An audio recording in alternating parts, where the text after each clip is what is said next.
Boy, am I glad I can actually write these out now and make them a little more concise, because if I had to go into a car to just freely talk about this after watching it, I wouldn't know what the hell to say about the film. I said I want the truth. You didn't know her. Nobody did. You can't go on living in that big old house with a ghost! I don't believe in ghosts. Okay, first off, give whoever cut that trailer a raise, because someone's gonna be going into this movie thinking it's a ghost story crossed with an Emmanuel-like erotic thriller. It ain't. So Rebecca is based on the 1938 novel by Daphne du Maurier, which famously had a 1940 adaptation by Alfred Hitchcock, which won the Academy Award for Best Picture. The new film on Netflix is directed by Ben Wheatley of Kill List, High Rise, and Free Fire. It's a clash of the classes gothic mystery, where Lily James is a professional companion to a rich woman, who then herself marries a wealthy widower after a brief fling. But I'm a lady's companion. Really? Yes, it is not for staff.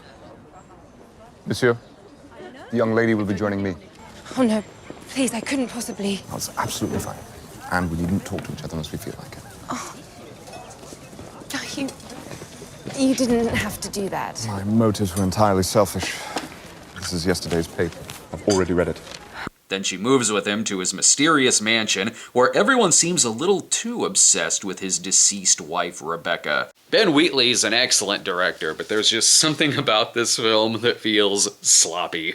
It has a first act which seems like it was originally much longer and then cut down with added narration and random sequences stitched together for an opening exposition dump. Seriously, this thing starts out like I'm watching a previously on segment of a television series. This person is a widower. This person is now sick. This person is dead. Okay, who, and who? This has the same structure as when a TV miniseries is cut down to movie length for a home video release. I'm thrust into this story without really getting any kind of genuine introduction or setup to these characters. I'm sorry, you've given me no reason to care. And I kept waiting to eventually start caring about the film, but it never happened. This is less call me by your name, and more call me by a name, I guess. Whatever, none of my business.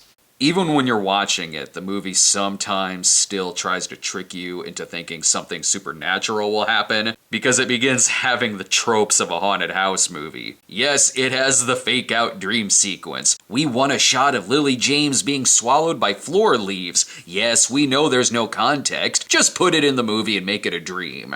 This thing is like the ghosts from The Haunting of Bly Manor forgot to show up, so they decided to do their own episode of Downton Abbey instead. It's so in one ear and out the other that it's the movie equivalent of someone asking you for the time while you're playing on your phone. Yeah, sure, I'll oblige. I'll even be polite about it, but 5 minutes later, I'm not going to remember the person's face. I admire the attempt to take on this project and to give your own voice to it, but unfortunately what we're left with is less Hitchcockian and more Goldfinchian.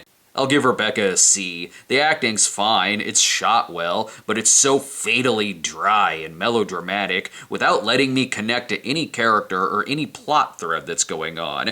It exists, but still, better than The Witches. Thanks for watching, everyone. Check out our other reviews of the weekend, like Borat 2 and The Witches, plus subscribe to us today and follow us on Twitter at The Cinema Snob. See you next time.